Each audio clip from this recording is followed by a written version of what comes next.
علیہم ولا ہم یحزنون۔ سبحان اللہ۔ یہ بڑی مشہور آیت ہے، اور اس آیت میں دراصل اللہ تعالیٰ اپنے نیک بندوں کی وہ شان بیان فرماتا ہے۔ سبحان اللہ۔ اللہ تعالیٰ فرماتا ہے کہ خوب جان لو کہ جو اللہ کے ولی ہوتے ہیں، اللہ کے دامن سے وابستہ ہوتے ہیں، اللہ کے مقربین ہوتے ہیں، ان کو کوئی غم اور کوئی خوف نہیں ہوتا۔ سبحان اللہ۔ یہ ان کی شان اللہ تعالیٰ نے اس آیت میں بیان فرمائی ہے کہ اے لوگوں خوب جان لو کہ جو اللہ کے مقرب بندے ہوتے ہیں، اللہ کے دامن سے وابستہ ہوتے ہیں، ان کی شان یہ ہوتی ہے کہ ان کو کوئی غم کوئی خوف ان کے قریب نہیں آتا۔ اب ذرا آپ غور کریں کہ خوف اور غم وہ ایسی چیز ہے، ایسی ذہنی کیفیت کا نام ہے کہ وہ ہر انسان کے ساتھ چمٹا ہوا ہے، اور ہر انسان وہ خوف میں بھی مبتلا ہوتا ہے اور اس کو غم بھی جھیلنا پڑتا ہے، برداشت کرنا پڑتا ہے۔ کوئی انسان یہ نہیں کہہ سکتا کہ میں خوف سے خالی ہوں، میں خوف سے پاک ہوں اور میں غم سے پاک ہوں۔ میرے دوستو، یہاں پہ آئے ہو تو خوف بھی محسوس کرتے ہو، غم بھی محسوس کرتے ہو۔ ارے بادشاہ بھی ہوگا، سلطنتوں کا مالک ہوگا، جتنی ہی بڑی اس کی سلطنت ہوگی اس کو بھی خوف ہوگا اور اس کو بھی غم ہوگا۔ بعض اوقات سلطنت چھن جانے کا خوف ہوتا ہے، کوئی جان چلی جانے کا خوف ہوتا ہے، کسی دشمن کے غلبے کا خوف ہوتا ہے، کوئی اور غم لاحق ہو جاتے ہیں۔ تو طرح طرح کی زندگی میں خوف اور غم برداشت کرنے پڑتے ہیں، لیکن اللہ کے ولیوں کی یہ شان ہے کہ اگر اللہ کے دامن سے وابستہ ہو گئے ہو تو پھر کوئی خوف کوئی غم نہیں ہوگا۔ تو یہ اللہ کے نیک بندوں کی شان ہے۔ دراصل بات کیا ہے؟ بات اصل میں یہ ہے کہ اللہ کے جو نیک بندے ہوتے ہیں، اللہ کے جو ولی ہوتے ہیں، وہ اللہ کی رضا میں راضی ہو جاتے ہیں۔ سبحان اللہ۔ وہ اللہ کی رضا میں راضی ہونا وہ سیکھ لیتے ہیں، اور میرے دوستو جب وہ اللہ کی رضا میں راضی ہوتے ہیں تو ان کو ایسا سکون ملتا ہے اور ایسی بقا نصیب ہوتی ہے اور ایسی مسرت اور شادمانی ملتی ہے کہ اگر کوئی غم ان کو آتا بھی ہے اور کوئی تکلیف پہنچتی بھی ہے تو وہ ساری دور ہو جاتی ہے۔ سبحان اللہ۔ سبحان اللہ۔ اللہ کی رضا میں راضی ہونا اللہ کے ولیوں کو آتا ہے۔ وہ اللہ کی رضا میں راضی ہو کر اتنا خوش ہو جاتے ہیں اور اتنا تسکین پاتے ہیں، اتنی راحت پاتے ہیں کہ زندگی کی بڑی سے بڑی مشکل وہ بھی ان کے لیے آسان ہو جاتی ہے۔ دراصل یہ بات ہے میرے دوستو۔ سب سے پہلے کچھ باتیں میں آپ کی خدمت میں پیش کروں گا اور کچھ چیزوں کی طرف آپ کی توجہ دلاؤں گا۔ پہلی تو چیز یہ دیکھنی ہے کہ ولی کسے کہتے ہیں۔ اللہ ان اولیاء اللہ لا خوف علیہم ولا هم یحزنون، کہ خوب جان لو اللہ کے ولیوں کو کوئی خوف نہیں ہوتا، کوئی غم نہیں ہوتا۔ تو میرے دوستو، ولی کسے کہتے ہیں؟ ولی کے مختلف تراجم کیے گئے، مختلف معنی اس کے آئے۔ کچھ معنی میں آپ کے سامنے پیش کرتا ہوں جو معروف معنی ہیں، مطلب ہیں اس کے۔ پہلا مطلب تو ولی کا ہوتا ہے دوست کا، دوست کہا جاتا ہے، ولی کہتے ہیں دوست کو۔ تو کیا مطلب بنے گا؟ آیت کا اگر دوست کیا جائے تو آیت کا مطلب بنے گا کہ اے لوگوں خوب جان لو کہ اللہ کے جو دوست ہوتے ہیں ان کو کوئی غم اور کوئی خوف نہیں ہوتا۔ سبحان اللہ۔ یہ مطلب بنے گا۔ اب بات یہ ہے کہ دوست کون ہوتا ہے؟ ہم سب کے کوئی نہ کوئی تو دوست ہوتا ہے، ہر انسان کا کوئی نہ کوئی دوست ہوتا ہے۔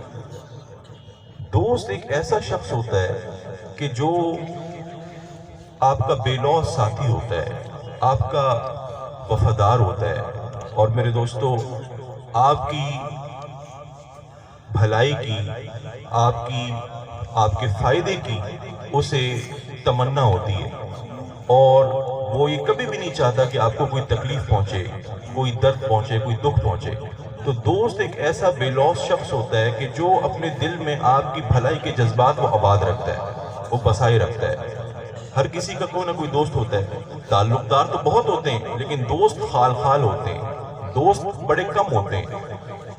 اور دیکھا گیا ہے کہ دوست جو ہے اس کے لیے ضروری ہے کہ جب بھی آپ دوستی کرتے ہیں تو ایک ایسے شخص سے دوستی کرتے ہیں کہ جس سے آپ کے دل کے تار ملے، جس سے آپ کی ذہنی ہم آہنگی وہ وابستہ ہو۔ میرے دوستو، اگر دل کی تار نہیں ملیں گے اور وہ خصلتیں اور عادتیں نہیں ملیں گی تو پھر دوستی کا مزہ نہیں آئے گا، آپ اس سے دوستی نہیں کر سکو گے۔ تو ذہنی ہم آہنگی کا ہونا اور دل کے تار ملنا، میرے دوستو ہم مشرب ہونا، ہم پیالہ ہونا، یہ دوستی کی بہت بڑی شرط ہے۔ اگر آپ کی سوچیں کچھ اور ہیں، آپ کی ترجیحات کچھ اور ہیں، آپ کا مزاج کچھ اور ہے، اور آپ کے جس سے آپ دوستی کرنا چاہتے ہیں اس کا مزاج کچھ اور ہے، وہ کسی اور چیز کو پسند کرتا ہے، تو دوستی میں وہ پختگی نہیں آئے گی، اس میں وہ دوام نہیں آئے گا، اس میں وہ مضبوطی نہیں آئے گی۔ تو ماننا پڑے گا کہ دوستی کے لیے ضروری ہوتا ہے کہ ہم مشرب ہو، ہم پیالہ ہو، ذہنی ہم آہنگی ملتی ہو، دل کے تار ملتے ہو۔ اور پھر میرے دوستو دوستی کی ایک اور شرط یہ ہے کہ دوست جو ہے اس کے لیے لازم ہے، اس کے لیے ضروری ہے کہ وہ اس بات کا اسے پتہ ہو کہ میرے دوست کی طبیعت کیسی ہے، وہ کن چیزوں کو پسند کرتا ہے، اس کی پسند ناپسند کیسی ہے، کون سے کھانے اسے پسند ہیں، کون سی غذائیں اسے پسند ہیں، کون سا مشروب شربت اسے پسند ہے، اور کون سا موسم اسے پسند ہے، کون سا رنگ اسے پسند ہے، کون سا کپڑا اسے پسند ہے۔ میرے دوستو اگر دوست کو یہ باریکیاں نہیں پسند تو وہ خاک دوست ہے۔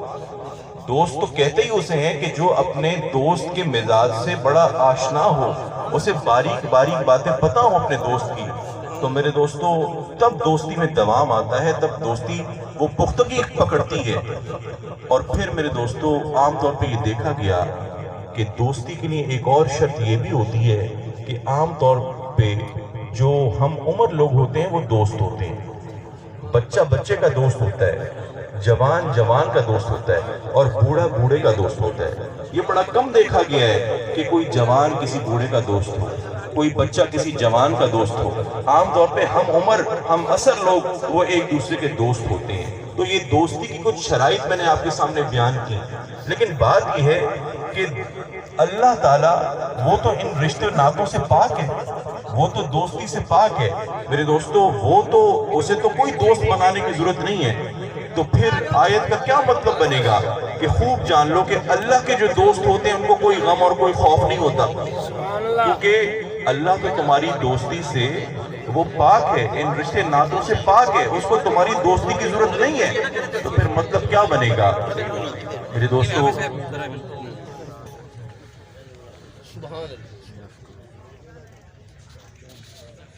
تعالیٰ جو ہے وہ تو رشتے ناتوں سے پاک ہے، اس سے تو تمہاری دوستی کی ضرورت نہیں ہے، اس سے تو تمہاری دوستی کی حاجت نہیں ہے میرے دوستو۔